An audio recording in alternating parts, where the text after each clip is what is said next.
Welcome back to Recovered Life. It's Damon Frank, and I am here again with my favorite life and recovery strategist, George Snyder. How you doing, George? Damon, it's good to see you. Really good seeing you. You know what the buzz is right now in the recovery community? Goals, 2021 goals, how to set them and how to make sure that you achieve them in 2021.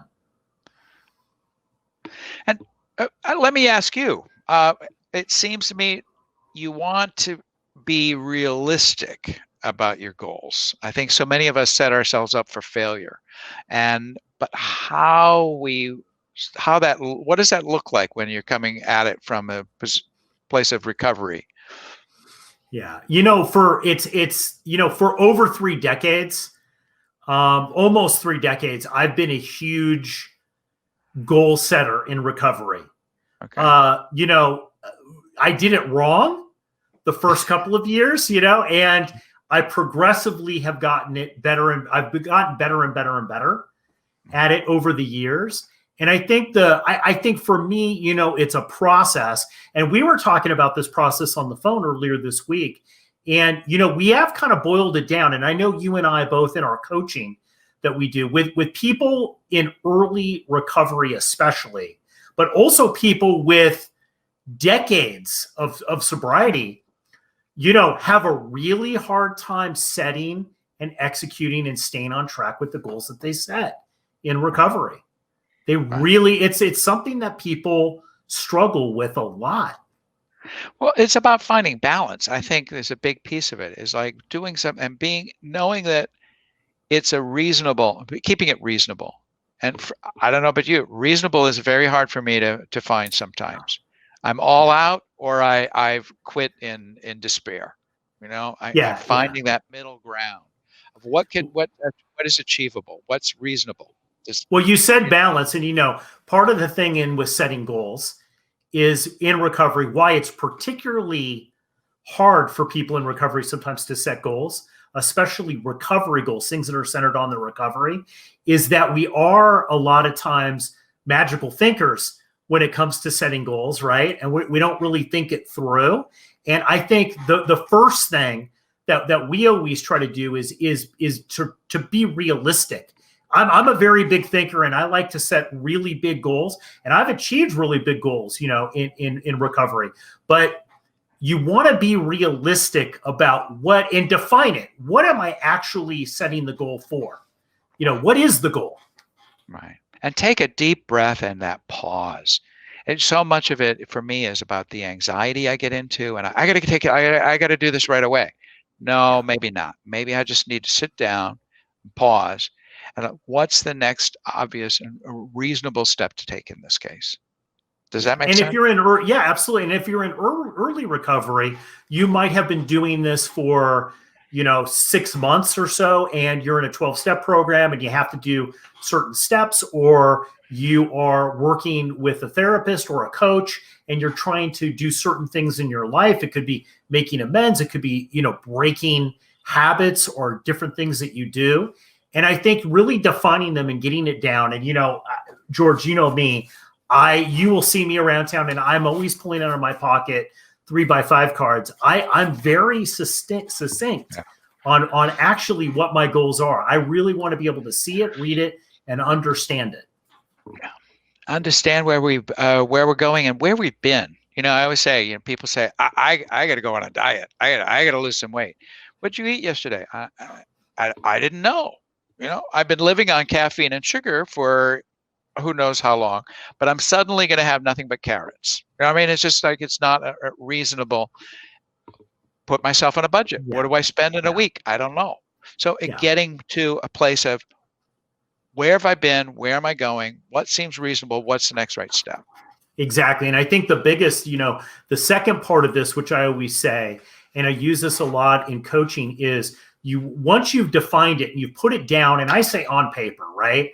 And for me, people who know me, I carry my goals with me on 3x5 cards, right? I have my bigger goals. And then what I do is I break it down on the back of the 3x5 card in actually execution steps, the steps I need to do from 1 to 10, if that's it, or 20 or 30, of what it's actually going to take for me to be able to achieve the goal. And I look at it in bite-sized pieces, because knowing how you're going to execute the goal is almost more important than having the goal.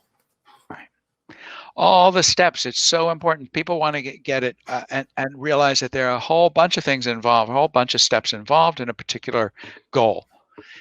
Just write them down and just keep a list, a to-do list. Keep a to-do list. Doesn't mean we're going to do them all on Sunday night and be done on Monday. You know, we won't be able to get out of bed on Monday, but you could just break it down. What's the next right thing to do? And then, yeah, I loved how you said about, about framing too, about being realistic. You know, if I need to cut down on sugar, maybe I'm cutting down if I have dessert every night. My first step of the goal is to cut out 2 nights a week, then 3 nights and 4 nights, right? Then it becomes a habit, and then I'm doing it. Then it becomes a way of life, right? And that's the big thing. And as you said, whether it's 3x5 cards or a list, but becoming aware. Where are you today? But so many of us don't even want to look at today, because we got to, oh my gosh, we got to get to next week. And why not just sit down, look where we are, be aware, and then move forward from there.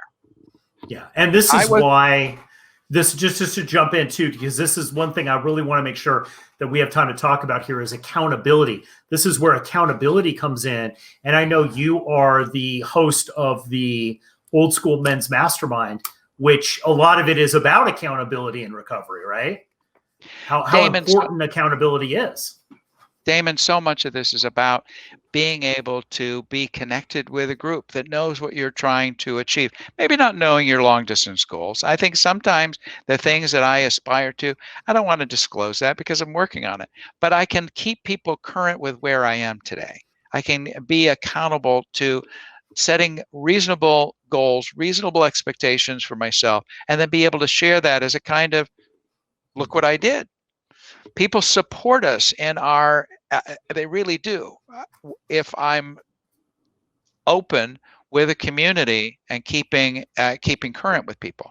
One of the things that I took away from the Old School group in 2020 was when we went over some of the goals that people wanted to achieve in 2021, some of the more high performing people, and I'm talking, these are the people you want what they have. They have great relationships.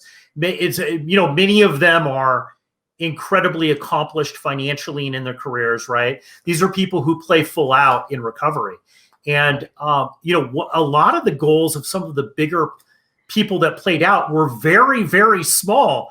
It seemed very small to me. Like, I want to make sure that my room is clean, or I make my bed, or my space looks nicer, right?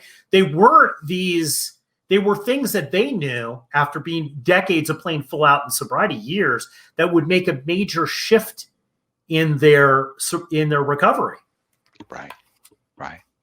It's not necessarily these giant milestones that we're seeking, Damon. It's a lot of times it's just being more aware, being more organized in my environment, being more present, and being more accountable to the group. I'm a firm believer, and we've all heard it, the book ending. I'm going to do this, you guys, and then be able to report back, I did it. And that is a powerful incentive, I think, for all of us, to keep current with a group, but also to keep current with ourselves, to recognize that I am doing this and I can be accountable. I can let people know. And if I say I'm going to be responsible, that I am. Yeah. Accountability is the key. And, one of the keys that I have learned with myself and also just coaching over the years is that with accountability, you want a core group of the right people that they know what your goals are and they know what you're willing to do to be able to get them, right? But not everyone, not everybody, because, and this is especially true with recovery, is that, sometimes we come into a situation where we're in recovery, but the world around us is not in recovery, right? So we're trying to navigate with these new spiritual principles and, we're doing fairly a good job. And then we come across people who aren't, and that's a huge major roadblock. And not everybody has the tools to communicate and to be able to support you. So there are some goals that you have that maybe you don't share with a parent, a sister, a friend. Maybe it's just not appropriate to share with those particular people. Well, and Damon, you make an important point, because sometimes we're getting confirmations and affirmations from total strangers. People who you meet at just a social gathering, and they say, I can't lose this 20 pounds I gained since I quit smoking. And I'm like, oh, that's too bad. You just asked me, I don't even know you, and you asked me to confirm that. That's not such a great idea. Again, being aware of what I disclose and where I'm seeking approval or confirmation from others. Maybe what he should have said, I quit smoking. And I would have said, good for you. Good for you. Make sure that when you're getting people to affirm and confirm that you're doing that with things you really want to hold on to. Yes, because sometimes in recovery, you're around people, especially in early recovery, where you're not able to sort through. As a wise friend told me, it's not always the hotbed of mental wealth, right? So some of the advice that you're getting and some of the confirming that you're getting isn't always good, in early recovery, depending on who you're getting it from. Yeah. And Damon too, sometimes it's just to be aware of what my default. And we all have different ones, and it all comes and goes. But I mean, sometimes my default is to complain. How's it going? Oh, traffic was terrible. And what am I going to get from somebody? Yeah, it really is. Affirming things that I don't want to affirm and confirm in my life. Right? Yeah, these are really great takeaways. These are great takeaways. And I know that, we have enough practical experience in recovery and also working with others that we know that if you apply these strategies to setting your recovery goals, you're going to be in a much better place at the end of the year, right? Than you are. And if you haven't necessarily, reached the goals that you wanted in 2020, it's not too late. If you're still alive in 2021, if you're still alive and you're hearing this, you could still reach those goals, right? I mean, it's not over until it is over. Yeah. I think you got more choices than you think sometimes. That's been my experience. And I watch with people and they say, there's nothing I can do about it. Really?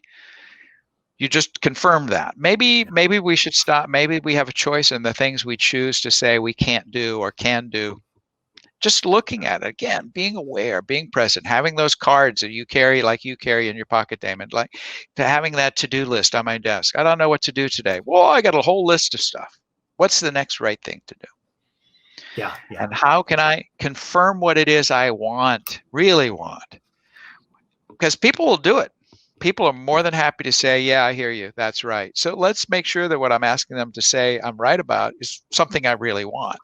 Yeah. And pick that good accountability and confirmation group wisely. When you're going in, like really look and say, do they have something I want? Have I seen them been able to overcome certain things, right? And I'm looking up to them about how they're doing that before you just run off and start telling everybody your goals. And then you get over your head and then you don't know what to do and you forget about them. Right. Yeah. Good point. Very well, good I know you as well as I want to wish everybody happy goal setting in 2021. Best year ever. It is going to be the best year ever. Thanks so much. Another great episode of Recovered Life. And I'll talk to you soon, George. Yes, you will, Damon. Thanks. Keep the conversation going. Join Recovered Life, a community of like-minded people who are looking to live their best recovered lives. Membership is free, and you can apply at recoveredlife.us.